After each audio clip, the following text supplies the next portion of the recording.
आज खेसारी भैया के सपोर्ट में और उनका बेटी के बारे में जो गीत गौले बा पंकज सिंह ओकरा खिलाफ आवाज उठावो तनी। एगो बेटी के मर्यादा बचावे खातिर आप सबके बीच में एक गीत परोसतनी, आप लोग आशीर्वाद प्यार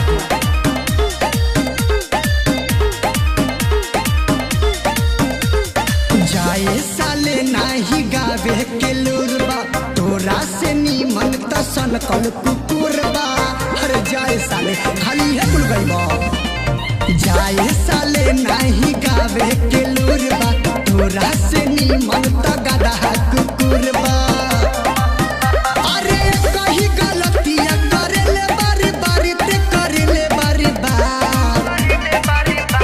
खेसारी जी के फैन हई मार बड़ी मार, पंकज तोरा दीदी के खेसारी है भतार। खेसारी जी के फैन हई मार बड़ी मार, पंकज सिंह के दीदी के खेसारी है भतार।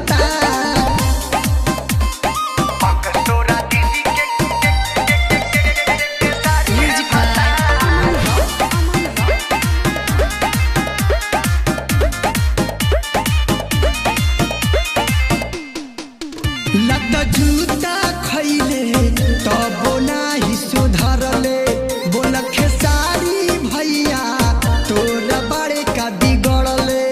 खाली रही के टारगेट करवा जाए साले।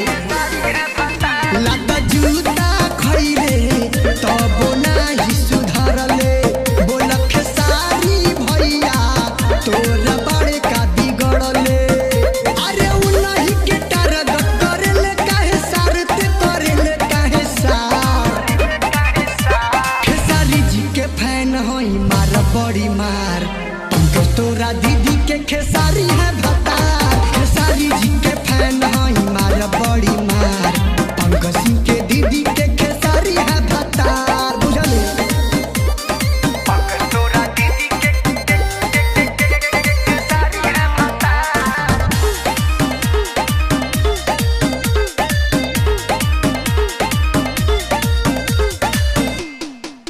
सुन पंकज सिंह रे शेर के जान जगाऊ, काहे उन्हीं के फेरा में ते बारे बताऊ। अरे कौन दुश्मनी निकालते रे बताओ।